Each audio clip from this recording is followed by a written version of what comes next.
नमस्कार दोस्तों, GS recipe के यूट्यूब चैनल पर आपका स्वागत है। जो हमारी सीरीज चल रही है सिलेक्शन फॉर प्रीलिम्स, उसका एंशिएंट और मिडाइवल हिस्ट्री का पार्ट नंबर 5 की वीडियो हम बनाने जा रहे हैं। चलिए स्टार्ट करते हैं। जो पहला क्वेश्चन बोल रहा है, पहला क्वेश्चन है खाद्यान्नों की कृषि सर्वप्रथम प्रारंभ हुई थी। कब प्रारंभ हुई थी? इसका जो सही आंसर है, इसका सही आंसर है आंसर नंबर बी। ये प्रारंभ हुई थी मध्य पाषाण काल में। कब प्रारंभ हुई थी? मध्य पाषाण काल में नहीं, ये प्रारंभ हुई थी नव पाषाण काल में। ठीक है, इसके बारे में कुछ इंपॉर्टेंट फैक्ट जान लीजिए। जो ये नव पाषाण काल है, अगर वर्ल्ड वैश्विक स्तर पर देखा जाए तो नव पाषाण काल का जो प्रारंभ है वो लगभग 9000 ईसा पूर्व से लेकर 9000 ईसा पूर्व से लेकर 9000 ईसा पूर्व का माना जाता है। और अगर भारत के हिसाब से देखें तो भारत में नव पाषाण कालीन सभ्यता का जो प्रारंभ है वो लगभग 6000 ईसा पूर्व का माना जाता है। ओके, अगला इम्पॉर्टेंट फैक्ट ये है कि ये जो नव पाषाण काल के जो अवशेष हैं वो पाकिस्तान में एक इलाका है, पाकिस्तान में एक जगह है जिसका नाम है बलूचिस्तान। जिसका क्या नाम है? बलूचिस्तान। इसके जो अवशेष हैं बलूचिस्तान में भी एक जगह है जिसका नाम है मेहरगढ़। जिसका क्या नाम है? मेहरगढ़। बलूचिस्तान के मेहरगढ़ में एक ऐसी प्राचीन प्राचीन लगभग बस्ती मिली है जो ये बताते हैं सब लोग कि ये नवपाषाणिक बस्ती ही है, जो वर्तमान पाकिस्तान में है, वहाँ पे मिली है। और ये जो बस्ती मिली हुई है इसको लगभग 7000 ईसा पूर्व का बताया जा रहा है, ये जो बस्ती मिली हुई है। और इम्पॉर्टेंट फैक्ट ये है कि नव पाषाण काल में जो अर्थव्यवस्था था वो उन लोगों की जो नव पाषाण काल के लोगों की जो अर्थव्यवस्था थी वो उनके खाद्य उत्पादन के ऊपर बेस्ड थी। और पशुओं को पालतू बनाने की जानकारी जो है ना वो इन्हीं काल से मिलती है। और इस काल से ये भी पता चलता है कि इन्होंने तकनीकी आधार पर भी काफ़ी उपकरण बनाए हुए थे।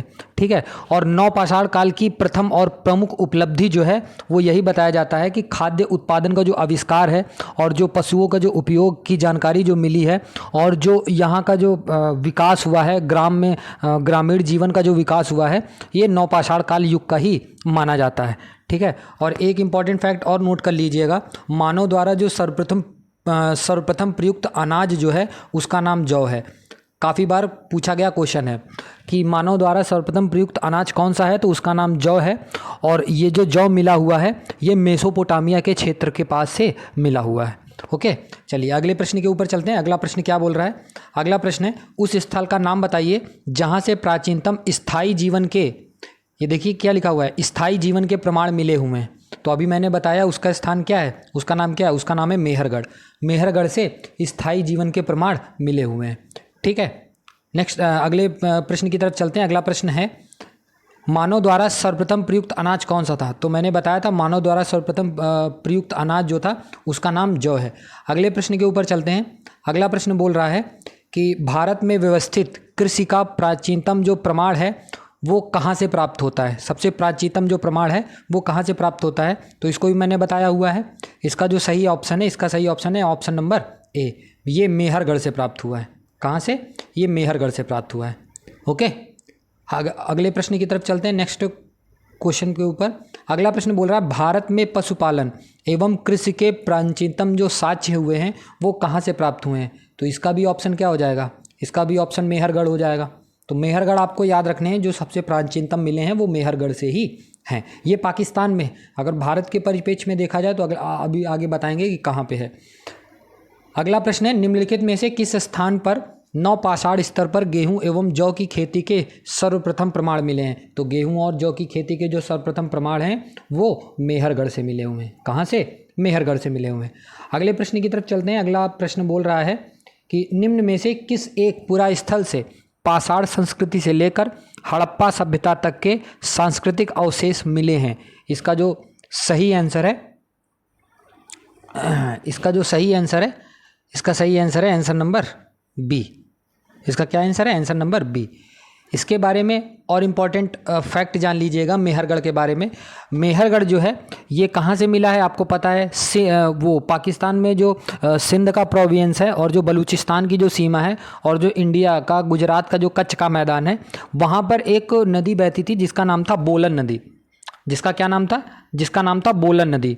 बोलन नदी के किनारे ना मेहरगढ़ नामक स्थान से कृषि का पहला स्पष्ट प्रमाण हमें प्राप्त हुआ है। और इसका जो उत्खनन हुआ था, इसका उत्खनन सन 1977 में ईस्वी से इसका उत्खनन चल रहा था। और ये बताया जाता है कि यह 7000 ईसा पूर्व के आसपास का ये पूरा का पूरा सिस्टम इसका चल रहा है। और यहाँ से कृषिजन्य गेहूँ और जौ की विभिन्न किस्में भी प्राप्त हुई हैं। और और साथ ही मेहरगढ़ से ही ना पशुपालन के भी साक्ष्य मिले हैं। और अगर इम्पॉर्टेंट फैक्ट में और देखा जाए कि भारतीय उपमहाद्वीप में सर्वप्रथम जो पालतू भैंस का जो प्राचीनतम साक्ष्य मिला है वो भी यहीं से मिला है। कहाँ से? मेहरगढ़ से मिला है। और इम्पॉर्टेंट फैक्ट ये है कि मेहरगढ़ से पाषाण संस्कृति से लेकर हड़प्पा सभ्यता तक के जितने भी सांस्कृतिक अवशेष हैं सब यही मेहरगढ़ से प्राप्त हुए हैं। और इम्पॉर्टेंट फैक्ट में ये है कि नवीनतम शोध जो हुए हैं उसके अनुसार ये पता चलता है कि भारतीय जो उपमहाद्वीप है उसमें कृषि का जो प्राचीनतम साक्ष्य मिला है वह उत्तर प्रदेश के, अगर उसकी बात की जाए, किसकी? इंडिया की बात की जाए तो प्राचीनतम जो प्रमाण जो मिलता है वो उत्तर प्रदेश का एक जिला है संत कबीरदास नगर। उसका क्या नाम है? संत कबीरदास नगर। वहाँ से इसके जो संत कबीरदास नगर में भी एक जगह है जिसका नाम है लहुरा देव। जिसका क्या नाम है? लहुरा देव। यहाँ से जो है वो प्राचीनतम जो साक्ष्य मिले हैं वो मिले हुए हैं, जो इंडिया की प्रॉपर बात की जाए। और इसको माना जाता है कि यह जो है वो 9000 ईसा पूर्व से लेकर 8000 ईसा पूर्व के बीच में ये सब का सब डेवलप हुआ था। और वहाँ पे चावल के साक्ष्य भी मिले हुए हैं। ठीक है। और अगर इम्पॉर्टेंट फैक्ट में और जान लीजिए, यदि ऑप्शन में ये प्रश्न पूछा जाए, इसके पहले वाला जो प्रश्न पूछा जाए, अगर ऑप्शन में मेहरगढ़ और लहुरा देव दोनों दे रखे हैं ना तो ऑप्शन हमेशा आप लहुरा देव ही मारेंगे। लहुरा देव ही ऑप्शन में टिक करेंगे, मेहरगढ़ टिक नहीं करेंगे। और अगर ऑप्शन में लहुरा देव नहीं दिया गया है ना तब आप मेहरगढ़ टिक करेंगे। इसका रीज़न क्या है? इसका रीज़न ये है कि मेहरगढ़ की जो लोकेशन है ना वो पाकिस्तान में चली जाती है तो वो भारत का नहीं गिना जाएगा। और अगर भाई लहुरा देव दिया ही नहीं है तो मतलब वो भारतीय पूरे कॉन्टिनेंट जो अखंड भारत है उसकी बात वो कर रहा है। ठीक है। तो उस समय आप कौन सा ऑप्शन लगाएंगे? आप उस समय लहुरा देव का वो मेहरगढ़ का ऑप्शन लगाएंगे। चलिए अगले प्रश्न की तरफ चलते हैं। अगला प्रश्न क्या है? अगला प्रश्न है, भारतीय उपमहाद्वीप में पालतू भैंस का जो प्राचीनतम साक्ष्य मिला है वो कहाँ से प्राप्त हुआ है? इसका जो सही आंसर है, इसका सही आंसर है आंसर नंबर बी, वो भी मेहरगढ़ से प्राप्त हुआ है। ठीक है। पाकिस्तान के बलूचिस्तान में स्थित है। ठीक है। सिंध, बलूचिस्तान और बोलन नदी के किनारे स्थित है। अगले प्रश्न की तरफ चलते हैं। अगला प्रश्न है गंगा घाटी में धान की खेती का प्राचीनतम जो प्रमाण है वो कहाँ से मिला है? मैंने बताया था गंगा घाटी में आ जाओगे तो कहाँ से हो जाएगा? वो लहुरा देव से हो जाएगा। ओके। इसके बारे में कुछ इंपॉर्टेंट फैक्ट और जान लीजिए। जो नवीनतम जो खोज हुई हैं उनके अनुसार भारतीय उपमहाद्वीप में कृषि के जो प्राचीनतम साक्ष्य मिले हैं, मैंने इसके पहले क्वेश्चन में बताया है, प्राचीनतम जो साक्ष्य मिले हैं वह उत्तर प्रदेश के संत कबीर नगर के लहुरा देव से मिला हुआ है। यह लगभग 9000 ईसा पूर्व से 8000 ईसा पूर्व का माना जाता है। और यहाँ से चावल के साक्ष्य भी प्राप्त हुए हैं। और लहुरा देव से और क्या क्या प्राप्त हुआ है? लहुरा देव से गोलाकार फर्श के भी प्रमाण मिले हैं। गोलाकार फर्श के भी प्रमाण मिले हैं। और स्तंभ गर्त के भी प्रमाण यहाँ से मिले हैं। यहाँ से स्तंभ गर्त के भी प्रमाण मिले हैं। और यहाँ पे चूल्हों के होने के भी प्रमाण मिले हैं। और यहाँ पे क्या मिला है? यहाँ पर नाली होने के भी प्रमाण मिले हैं। यहाँ पर नाली होने के भी प्रमाण मिले हैं। और अगर लहुरा देव की नवीनतम खोज के अनुसार देखा जाए तो यह लहुरा देव जो है ओरिजिनल लोकेशन देखा जाए तो ये जो लहुरा देव है ना भारत के राज्य में आओगे उत्तर प्रदेश में आप जाओगे। उत्तर प्रदेश में मिर्ज़ापुर अगर ज़िले में आप जाते हो और मतलब मिर्ज़ापुर ज़िले में जाते हो तो वहाँ पहाड़ियाँ हैं। किसकी पहाड़ियाँ हैं? विंध्य क्षेत्र की पहाड़ियाँ हैं। और वहाँ पे एक घाटी है बेलन घाटी। ये बोलन नदी नहीं है, ध्यान से सुनिएगा, ये बेलन घाटी है। बोलन नदी है अलग है। ठीक है, बेलन घाटी वहाँ पर मिलेगा। बेलन घाटी में भी एक स्थान है जिसका नाम है कोल्डिवा, जिसका नाम है कोल्डिवा। कोल्डिवा नामक स्थान से चावल की कृषि के प्राचीनतम जो साक्ष्य है वो मिले हैं। और यह चावल की जो कृषि है वो कब लगभग कितना पुराना माना जाता है, वो लगभग 5000 ईसा पूर्व के अवशेष ये माने जाते हैं। अगले प्रश्न की तरफ चलते हैं। अगला प्रश्न क्या बोल रहा है? अगला प्रश्न है, भारतीय उपमहाद्वीप में धान की खेती के प्राचीनतम साक्ष्य कहाँ से मिले हुए हैं? तो मैंने अभी बताया था, मिर्ज़ापुर का जो क्षेत्र है, पहाड़ी वाला इलाका है, विंध्य क्षेत्र है, वहीं से मिले हुए हैं। तो इसका ऑप्शन क्या हो जाएगा? इसका आंसर हो जाएगा विंध्य क्षेत्र से मिले हैं चावल के प्रमाण। अगले प्रश्न की तरफ चलते हैं। अगला प्रश्न क्या बोल रहा है? अगला प्रश्न है, निम्नलिखित में से किस क्षेत्र में चावल के उत्पादन के प्राचीनतम साक्ष्य मिले हैं? तो मैंने बताया था इसका आंसर क्या हो जाएगा? बोलन घाटी तो वो हो जाएगी ना पाकिस्तान वाली। ये कौन सी घाटी हो जाएगी? ये हो जाएगी बेलन घाटी। इसका सही आंसर क्या हो जाएगा? इसका सही आंसर हो जाएगा बेलन घाटी। अगले प्रश्न की तरफ चलते हैं। अगला प्रश्न क्या बोल रहा है? अगला प्रश्न है, गुफ कराल निम्न में से कहाँ स्थित है? तो जो गुफ कराल है वो स्वात घाटी में स्थित है। अब इसके बारे में इंपॉर्टेंट फैक्ट आप नोट कर लीजिएगा। स्वात घाटी है, स्वात घाटी की अगर आप लोकेशन देखोगे तो स्वात घाटी जो है वो कहाँ पर है? वो है जम्मू और कश्मीर में। वो कहाँ पर है? वो है जम्मू और कश्मीर में, ठीक है। और जम्मू कश्मीर की जो ये स्वात घाटी है, यहाँ से कई पुराने जो है पुरा स्थल प्राप्त हुए हैं। अगर पुरा स्थलों की पुराने मतलब यहाँ जम्मू से प्राप्त पुरा स्थलों की बात करोगे तो मेनली 3 इंपॉर्टेंट पुरा स्थल हैं, जिनका नाम क्या क्या है? पहले का नाम है बुर्ज होम। अगर दूसरे का नाम देखेंगे तो दूसरे का नाम ये गुफ कराल, यही है गुफ कराल। और अगर तीसरे का नाम अगर आप देखोगे तो तीसरे का नाम क्या है? तीसरे का नाम है मारतंड। तीसरे का क्या नाम है? तीसरे का नाम है मारतंड। और अब गुफ कराल जो यहाँ पर दिया गया है, इसके बारे में इंपॉर्टेंट फैक्ट जान लीजिए। जो गुफ कराल है ना, वो जम्मू कश्मीर में एक ज़िला है जिसका नाम है पुलवामा। पुलवामा जो ज़िला है, पुलवामा ज़िला में एक तहसील है जिसे हम त्राल तहसील बोलते हैं। और ये जो त्राल तहसील है, यहाँ से अगर श्रीनगर से आएंगे तो श्रीनगर से अगर दक्षिण पूर्व दिशा में लगभग आप 41 किलोमीटर की दूरी पर चलेंगे तो यह जो ये गुफ कराल है, इसकी लोकेशन आपको मिल जाएगी। इसकी खोज कब हुई थी? इसकी खोज शुरुआत हुई थी 1962-63 से ही, लेकिन इसकी फाइनली जो खोज हुई थी वो 1981 में एक आर्कियोलॉजिस्ट हैं जिनका नाम है A.K. शर्मा। जिनका नाम है A.K. शर्मा। इन्होंने यहाँ पर खुदाई करवाई थी और इनको ये चीज़ें मिली थी। और कश्मीर के प्रमुख स्थल जो हैं गुफ कराल और बुर्ज होम से गर्तावास, फसल काटने के पाषाण औजार भी यहाँ से मिले हैं। यहाँ मनुष्य और जो मनुष्य हैं, जो जानवर हैं, इनके पृथक पृथक जो 100 दफनाने के जो स्थान हैं वो भी प्राप्त हुए हैं। बुर्ज होम से ही, जो यहाँ पे मैंने एक साइट नहीं बताई थी, बुर्ज होम जो साइट बताई थी, बुर्ज होम के पास से मानव के साथ कुत्ता को दफनाने के भी साक्ष्य जो हैं वो यहाँ से मिले हैं। और जो बुर्ज होम की जो खोज हुई थी, बुर्ज होम की खोज 1935 में हुई थी। और किन्होंने खोज की थी? आर्कियोलॉजिस्ट हैं, 2 आर्कियोलॉजिस्ट हैं। एक का नाम है डी टेरा और दूसरे का नाम है पीटरसन। दूसरे का क्या नाम है? दूसरे का नाम है पीटरसन। 1935 में बुर्ज होम की खोज हुई थी। किन्ने की थी? डी टेरा और पीटरसन नामक 2 आर्कियोलॉजिस्ट हैं, इन्होंने इसकी खोज की थी। और यहाँ से बुर्ज होम से क्या साक्ष्य मिलते हैं? बुर्ज होम से मानव के साथ कुत्ते को भी दफनाने के साक्ष्य मिलते हैं। अगले प्रश्न की तरफ चलते हैं। अगला प्रश्न है, मानव समाधानों में कुत्ते दफनाए गए थे। तो मैंने बताया था ये कहाँ से मिले हैं इसके प्रमाण? इसके प्रमाण मिले हैं बुर्ज होम से।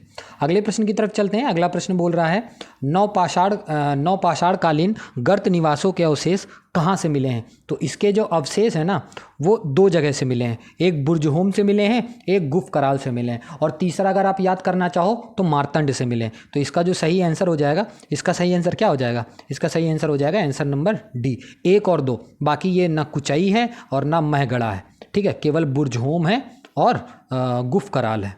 अगले प्रश्न की तरफ चलते हैं। अगला प्रश्न क्या है? 1 मिनट। अगला प्रश्न है, फिर से वही अगला प्रश्न रिपीट हो गया। अगर अगला प्रश्न देखा जाए तो अगला प्रश्न भी यही है, नवपाषाण कालीन गर्त निवासों के अवशेष कहाँ से मिले हैं, तो इसका भी बुरझोम हो जाएगा, बुरझोम के बाद गुफकराल हो जाएगा। ठीक है, कुचाई और महगड़ा नहीं होगा, आंसर नंबर डी इसका होगा। अगले प्रश्न की तरफ चलते हैं। अगला प्रश्न क्या है, अगला प्रश्न है राख का टीला निम्नलिखित किस नवपाषाणिक स्थल से संबंधित है। इसका जो सही आंसर है, इसका सही आंसर है आंसर नंबर ए भी होगा और आंसर नंबर बी भी होगा।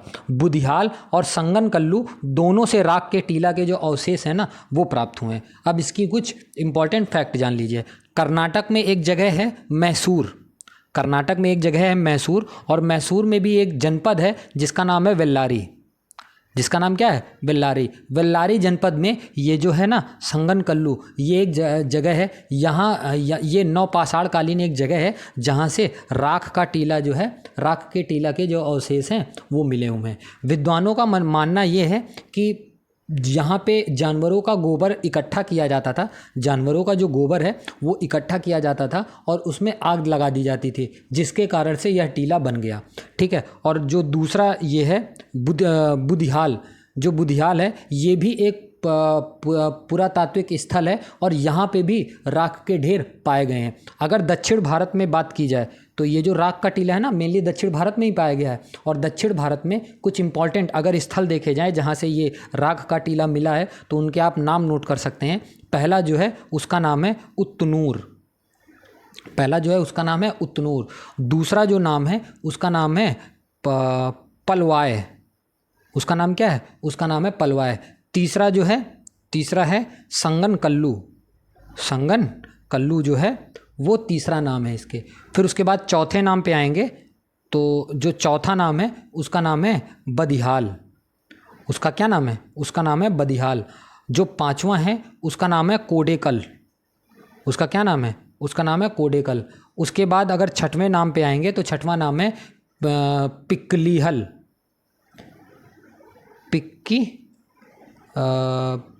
पिकली हल, ये छठवां नाम हो गया। तो ये जो 6 नाम दिए गए हैं ये इंपॉर्टेंट स्थल हैं जो दक्षिण भारत से प्राप्त हुए हैं जहाँ पर राख का टीला मिला हुआ है। और अगर बात की जाए तो ब्रह्मगिरी और एक, हाँ नोट कर लीजिएगा, ब्रह्मगिरी एक जगह है, ब्रह्मगिरी, और दूसरा है कोल्डी हवा। कोल्डी हवा में से ना क्रमशः जो मानव की कब्र और धान की खेती जो है यहाँ से इसके प्रमाण भी मिले हुए हैं। ओके, अगले प्रश्न की तरफ चलते हैं। अगला प्रश्न क्या है, अगला प्रश्न है राख के टीले किस क्षेत्र की नवपाषाणिक संस्कृति से संबंधित है। मैंने बताया था राख के टीले जो भी हैं सब साउथ इंडिया से रिलेटेड हैं, तो ये दक्षिण भारत से संबंधित है। अगले प्रश्न की तरफ चलते हैं। अगला प्रश्न क्या बोल रहा है, अगला प्रश्न है नीचे भारत के 4 पुरातात्विक स्थल दिए गए हैं, इनको उत्तर से दक्षिण तक के उनके स्थानों का सही क्रम के अनुसार लगाना है। ठीक है, तो आप जान सकते हैं जो बुर्जहोम है, मैंने बताया था बुर्जहोम कहाँ पर है, बुर्जहोम जम्मू और कश्मीर में है, तो ये सबसे ऊपर हो जाएगा उत्तर में, तो ये आ जाएगा पहले स्थान पे। फिर उसके बाद दूसरे स्थान पे फिर भीमबेटका मैंने बताया था मध्य प्रदेश में है, तो ये आ जाएगा दूसरे स्थान पे। फिर उसके बाद जो पक्कीहल है ये आ जाएगा तीसरे स्थान पे। ये कहाँ पर है, पक्कीहल मैंने अभी बताया था ना, पक्कीहल जो है वो कर्नाटका के पास में है। फिर उसके बाद जो चौथा नाम है अटीराम पक्कम जो है ये बिल्कुल साउथ का नाम लग रहा है, तमिलनाडु और केरला साइड का, तो ये चौथे स्थान पर आप रख सकते हो। तो आप नाम जान सकते हो, बुर्जहोम जो है जम्मू कश्मीर है, पिक्कहल जो है वो मैंने बताया था पिक्कीहल जो है वो कर्नाटक है, भीमबेटका जो पिक्कहल जो कर्नाटक है तीसरे नंबर पे हो गया, भीमबेटका जो है वो मध्य प्रदेश दूसरे नंबर पे हो गया, और अटीराम पक्कम जो है वो आपका लास्ट नंबर पे हो गया। तो इसका जो ऑप्शन हो जाएगा, इसका ऑप्शन क्या हो जाएगा, इसका ऑप्शन हो जाएगा option number D, SQRP। Okay, अगले प्रश्न की तरफ चलते हैं। अगला प्रश्न क्या है, अगला प्रश्न में दे रखा है, एक तरफ दे रखा है ऐतिहासिक स्थल और दूसरी तरफ दे रखा है ख्याति का कारण, ये किस लिए जाने जाते हैं, फेमस हैं, और इसमें पूछ रहा है उपयुक्त युग्मों में से कौन सा सही सुमेलित है। तो इसका आंसर आप पहले नोट कर लीजिए। इसका जो सही आंसर है, इसका सही आंसर है आंसर नंबर डी। 2 और 3 केवल सही हैं, बाकी पहला सही नहीं है। अब इसके बारे में इंपॉर्टेंट डिटेल देख लीजिए। जो बुर्जहोम है, मैंने बताया था बुर्जहोम से शैलकृत देव मंदिर नहीं प्राप्त हुए, यहाँ पर क्या प्राप्त हुए, यहाँ पर गर्त आवास प्राप्त हुए हैं। यहाँ पर क्या प्राप्त हुए हैं, यहाँ पर गर्त आवास प्राप्त हुए हैं, यहाँ मंदिर के अवशेष नहीं मिले हैं। और जो चंद्रकेतुगढ़ है यहाँ से टेराकोटा कला मिला है, ये भी सही है। जो गणेश्वर है यहाँ पे ताम्र कलाकृतियाँ मिली हैं, ये भी सही है। ठीक है। कुछ इंपॉर्टेंट फैक्ट और जान लीजिए। जो ये बुर्ज होम है, इसकी मैंने लोकेशन बताई थी, कश्मीर है, जम्मू और कश्मीर।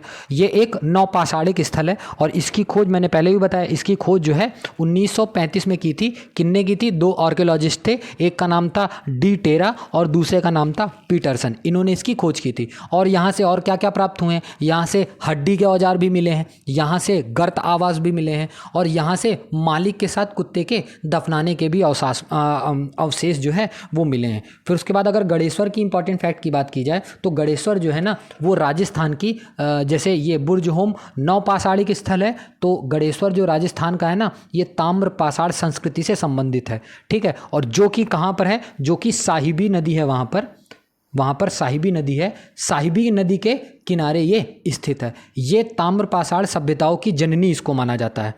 क्या माना जाता है? ताम्र पाषाण सभ्यताओं की जननी माना जाता है। सभ्यताओं की जननी इसको माना जाता है। ओके, ठीक है। और जो लास्ट वाला है चंद्रकेतुगढ़, इसकी लोकेशन कहाँ है? यह पश्चिम बंगाल का एक पुरातात्विक स्थल है, ठीक है। अगले प्रश्न की तरफ चलते हैं। अगला प्रश्न क्या है? अगला प्रश्न बोल रहा है निम्नलिखित में किसको चालकोलिथिक युग भी कहा जाता है? इसका जो सही आंसर है ताम्र पाषाण युग को मतलब चारकोलिथिक युग भी कहा जाता है। इसके बारे में कुछ इंपॉर्टेंट फैक्ट जान लीजिए। इसके बारे में इंपॉर्टेंट फैक्ट ये है कि जिस काल में मनुष्य ने पत्थर और तांबे के औजारों का साथ साथ प्रयोग किया था, उसी काल को हम किस नाम से जानते हैं? उसी काल को हम ताम्र पाषाण काल युग के नाम से जानते हैं। इसे चारकोलिथिक युग भी कहते हैं। और सर्वप्रथम जो धातु औजारों के रूप में जो प्रयुक्त हुई थी वह, उसका नाम क्या था?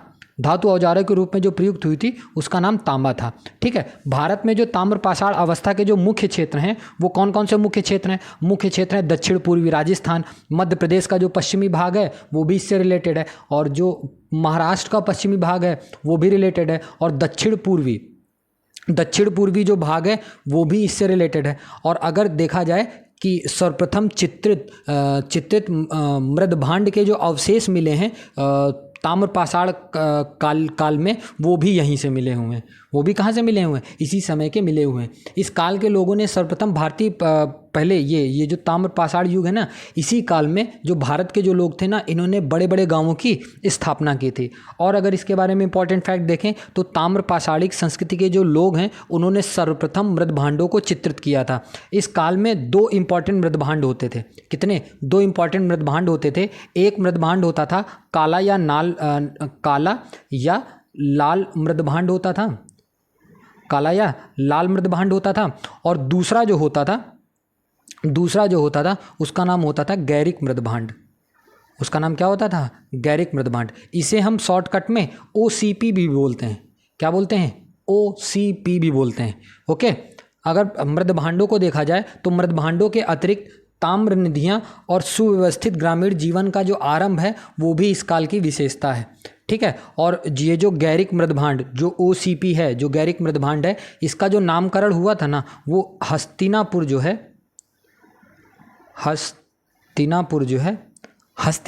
में जो उत्खनन हुए थे उसके पश्चात इसका नामकरण हुआ था। और इन मृदभांडों की जो खोज की थी वो खोज की थी एक आर्कियोलॉजिस्ट हैं जिनका नाम है बीबी लाल। जिनका क्या नाम है? जिनका नाम है बीबी लाल। सर्वप्रथम इन्होंने बिसौली जो कि बदायूं में स्थित है, इन्होंने इसकी खोज की थी सन 1949 में इसकी खोज की थी, ओके। अगले प्रश्न की तरफ चलते हैं। अगला प्रश्न है, ये देखिए आ गया ना OPC। तो क्वेश्चन बोल रहा है गैरिक मृदभांड पात्र OCP का नामकरण हुआ था। कहाँ पर इसका नामकरण हुआ था? तो हस्तिनापुर में इसका नामकरण हुआ था, ओके। अगले प्रश्न की तरफ चलते हैं। अगला प्रश्न क्या है? अगला प्रश्न बोल रहा है निम्नलिखित में किस एक संस्कृति ने अपने मृदभांडों को सर्वप्रथम चित्रित किया था? तो किसने किया था? मैंने बताया था ताम्र पाषाण काल युग में ही इसको चित्रित किया गया था। अगले प्रश्न की तरफ चलते हैं। अगला प्रश्न क्या है? अगला प्रश्न बोल रहा है वृहद पाषाण स्मारकों की जो पहचान की गई है वो किस रूप में की गई है? तो वो की गई है, इसका ऑप्शन है ऑप्शन नंबर B, मृतक को दफनाने के स्थानों के रूप में इसकी पहचान की गई है। इंपॉर्टेंट फैक्ट को इसका नोट कर लीजिएगा। दक्षिण भारत में जो प्राप्त हुआ है, क्या प्राप्त हुआ है दक्षिण भारत में? वृहद पाषाण स्मारक।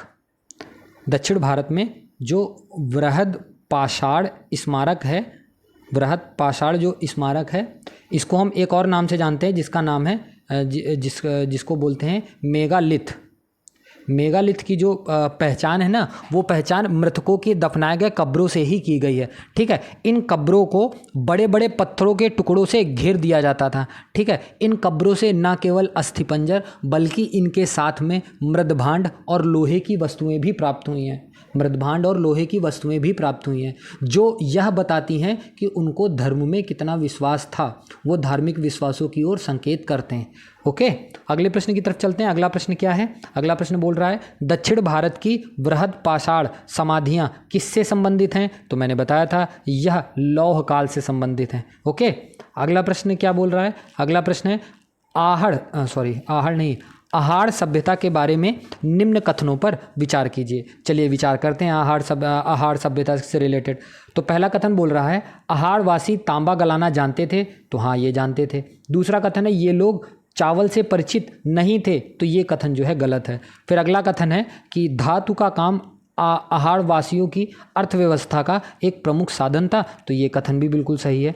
अगला बोल रहा है कि यहाँ से काले लाल रंग मृदभांड मिले हैं जिन पर सामान्यतः सफ़ेद रंग से ज्यामितीय आकृतियाँ उकेरी गई हैं। तो ये कथन भी बिल्कुल सही है। तो कथन कौन कौन सा सही हो गया? कथन ए, कथन सी और कथन डी तीनों सही हो गए। तो इसका ऑप्शन क्या हो जाएगा? इसका ऑप्शन हो जाएगा ऑप्शन नंबर ए, कथन ए सी डी तीनों सही हैं। इसके बारे में कुछ इंपॉर्टेंट फैक्ट जान लीजिएगा।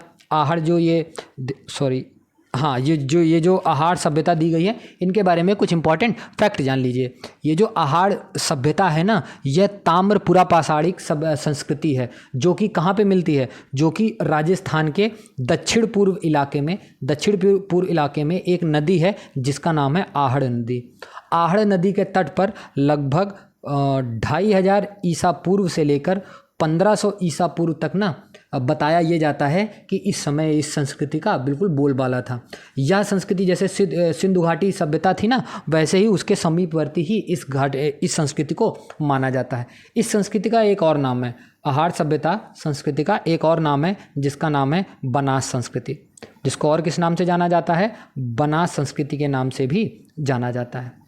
ठीक है, और इम्पॉर्टेंट अगर फैक्ट जानना चाहें तो जो आहारवासी हैं वो तांबा गलाना जानते थे और धातु का काम जो ये करते थे ना, इनके अर्थव्यवस्था का एक प्रमुख साधन था। ठीक है, यहाँ से काले लाल रंग के मृदभांड मिले हैं जिन पर सामान्यतः सफ़ेद रंग की जो ज्यामितीय आकृतियाँ हैं वो उकेरी गई हैं। ठीक है, आहार संस्कृति के लोग ना मूलतः कृषि एवं पशुपालक थे। क्या थे? आप नोट कर सकते हैं। जो ये आहड़ सभ्यता है, यहाँ के जो लोग थे ना मुख्यतः कृषक थे और पशुपालक थे। मतलब पशुओं को ये पालना जानते थे। ओके, और यहाँ से कुछ फसलों के भी प्रमाण मिले हैं। ये लोग क्या करते थे? ये लोग गेहूं के बारे में भी जानते थे, ये जौ के भी बारे में जानते थे, ये धान के भी बारे में जानते थे, चना के भी बारे में इनको नॉलेज था, इनको मूंग के बारे में भी नॉलेज था और ये सब की ये खेती वगैरह करते थे। और अगर पशुओं के बारे में देखा जाए तो गाय बैल ये लोग अपने साथ रखते थे, इनका ये लोग उपयोग भी करते थे। गाय बैल के बाद ये भेड़ बकरियों का भी इस्तेमाल करते थे, ये इस्तेमाल करते थे। ये सुअरों का भी इस्तेमाल करना जानते थे, ये भैंसों का भी इस्तेमाल करना जानते थे। ठीक है, आदि पशुओं को ये पालते भी थे और इनका इस्तेमाल करना भी जानते थे। और अगला फैक्ट ये है कि आहार से तांबे के औजारों की जो है ना यहाँ पे प्रचुर मात्रा में उसकी संख्या मिली है। ठीक है, लेकिन यहाँ पर ना पाषाण उपकरणों का बहुत अभाव है। यहाँ पर किसका बहुत अभाव है? जो पाषाण काल में जो उपकरण चलते थे उनका बहुत अभाव है। ठीक है, इस संस्कृति का अन्य प्रमुख स्थल अगर देखें तो इसका एक अन्य प्रमुख स्थल है गिलुंद। ठीक है, जहाँ से क्या प्राप्त हुआ है? जहाँ से ये पाषाण के युग के जो उद्योग हैं, जो उपकरण हैं, वहाँ से प्राप्त हुए, लेकिन यहाँ से प्राप्त नहीं हुए थे। ओके, अगले प्रश्न की तरफ चलते हैं। अगला प्रश्न है निम्नलिखित किस ताम्रसमकालीन स्थल से तांबे के प्रयोग का साक्ष्य प्राप्त हुआ है किंतु प्रस्तर उपकरण नहीं प्राप्त हुए हैं? तो इसका जो सही आंसर है आहार से। मैंने बताया था इसके बारे में पूरा इंपॉर्टेंट फैक्ट। अगले प्रश्न की तरफ चलते हैं। अगला प्रश्न क्या है? अगला प्रश्न है एक तरफ लिस्ट दे रखा है और दूसरी तरफ दूसरी लिस्ट दे रखा है। अब इसमें बोल रहा है कि इसको आप मैच करिए। ठीक है, तो इसको मैं पहले मैच करके बता देता हूँ। ये जो बीरभानपुर है लघु पाषाण उपकरण से रिलेटेड है। जो उज्जैन है ये गैरिक मृदभांड परंपरा से रिलेटेड है। जो कायथा है वो ताम्र निधि से रिलेटेड है। और जो आहड़ है, आहड़ जो है वो बनास संस्कृति इसका दूसरा नाम है। तो इसका आंसर क्या हो जाएगा? इसका आंसर हो जाएगा, एक मिनट, इसका आंसर हो जाएगा आंसर नंबर बी, 4 3 2 1 इसका आंसर हो जाएगा। ओके, इसके बारे में कुछ इंपॉर्टेंट फैक्ट जान लीजिए। इंपॉर्टेंट फैक्ट क्या है? अगर बीरभानपुर के बारे में आप सुनोगे तो ये जो बीरभानपुर है ना, ये पश्चिम बंगाल के, मतलब वेस्ट बंगाल के एक ज़िला है जिसका नाम है बर्दवान ज़िला। जिसका क्या नाम है? बर्दवान ज़िला। और बर्दवान ज़िले में दामोदर नदी जो है, बर्दवान ज़िले में जो दामोदर नदी है उसके बाएं तट पर ये जो स्थान है ना, ये स्थान स्थित है। इसकी खोज किन्होंने की थी? ये जो बीरभानपुर है इसकी खोज सन 1954 में हुई थी। और बीबी लाल जी जो थे इन्होंने इसकी खोज की थी। ठीक है, यहाँ के उत्खनन से क्या क्या मिला है? यहाँ के उत्खनन से पाषाण उपकरण प्राप्त हुए हैं जो पाषाण कालीन के थे। ठीक है, दूसरा जो इसमें ऑप्शन दे रखा है उज्जैन के बारे में इंपॉर्टेंट फैक्ट जान लीजिए। उज्जैन जो है ये मध्य प्रदेश में स्थित है। और यह जो उज्जैन जो है ना, ये मालवा संस्कृति से संबंधित है। किससे संबंधित है? ये मालवा संस्कृति से ये संबंधित है। यहाँ के उत्खनन से क्या क्या प्राप्त हुए हैं? यहाँ के उत्खनन से अनेक प्रकार के जो पात्र हैं जिसमें सामान रखा जाता है वो सब यहाँ से मिले हैं। कहाँ से? उज्जैन से मिले हैं। जैसे एग्जाम्पल के तौर पे आप देखेंगे तो तसले, ठीक है, जिस पे जब मकान बनता है तो जिसमें मसाला वगैरह भर के दिया जाता है तो उसको तसले बोलते हैं। तो तसले भी यहाँ से मिले हैं। फिर छिछली थालियाँ भी यहाँ से मिली हैं। छिछली जो थालियाँ हैं वो भी यहाँ से मिले हैं। लोटे जो हैं वो भी यहाँ से मिले हैं। ठीक है, मटके जो हैं वो भी यहाँ से मिले हैं। ये सब कहाँ से मिले हैं? उज्जैन के जगह से मिले हैं। ठीक है, और ये जो उज्जैन से जो ये सब चीज़ें मिले हैं ना, इनको गैरिक मृदभांड परंपरा, ये माना जाता है कि ये गैरिक मृदभांड परंपरा का भी प्रतिनिधित्व करते थे। और तीसरा ये जो कायथा है ना, कायथा नामक पुरा स्थल, ये भी उज्जैन में स्थित है। ठीक है, इस पुरा स्थल को भारतीय साहित्य में वराहमिहिर की जन्मभूमि, किसकी जन्मभूमि? वराहमिहिर की जन्मभूमि